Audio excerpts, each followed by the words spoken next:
Hello everybody, Sean here, and we are taking a look at the Aava boss fight, the first boss fight in the new Dark Souls 2 DLC, and something to keep in mind, pro tip number 1, let's say. When you begin the DLC, you hit the first bonfire and you'll go through a large iced up door, and you're given a choice to go left or go right. Highly suggest you do not go left, as you will come through this boss fog door much earlier than you're supposed to, and when you get to the boss, you'll notice he is invisible. No one wants to fight an invisible boss in Dark Souls 2, so just make sure you do not go left when you start the DLC. Go right, you'll get the key item that you need to see the boss, then you can come back and you'll see him and you'll find out he's actually a large saber-toothed tiger. So, what is the Aava fight all about? Well, when you first come in, the first tip is go through the fog door before you do any of your buffing. You can actually walk up about 3/4 of this bridge before you trigger the fight.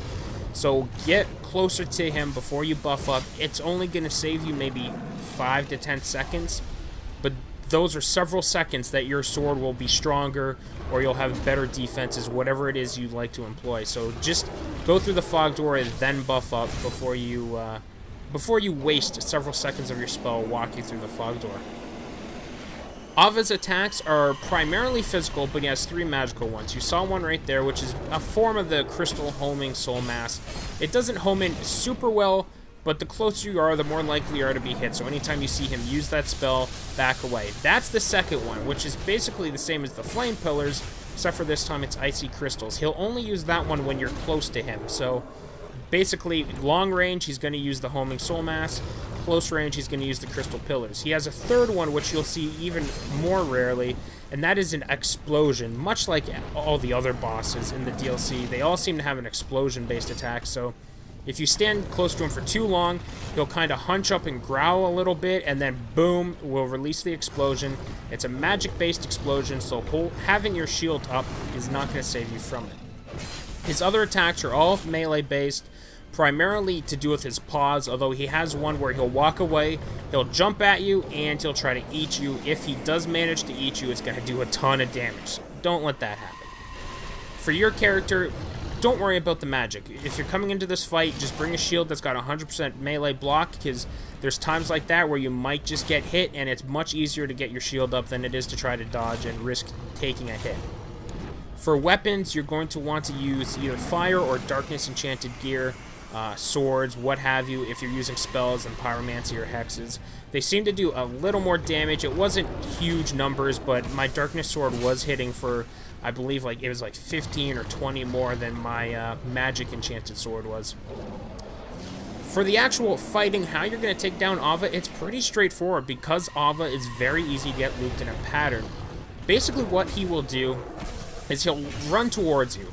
Anytime Aava is running towards you, don't roll away from him, roll towards him, because all of his attacks are kind of like a cone facing forward. If you roll into him, you'll roll through the cone and you'll be completely safe. That goes for the paw swipes, that goes for the lunge where he tries to eat you. Just roll forward, just like you saw there. You'll roll under the attacks, you'll be completely safe. That was one instance where I rolled backwards, and I'm very surprised, honestly, I did not get eaten, because that was, like, within pixels.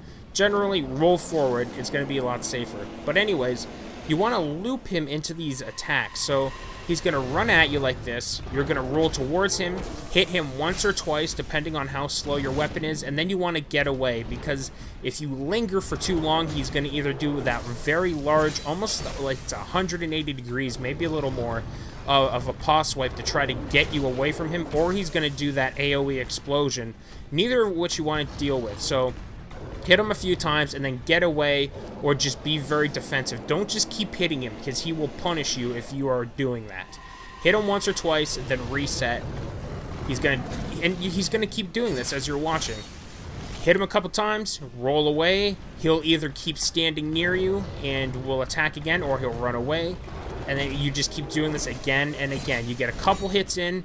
Maybe sometimes you can get 3 or 4 hits in because he doesn't walk away from you. So like times like this where you can kind of reset, get close to him again. But generally, you'll hit him a couple times and he'll walk away from you.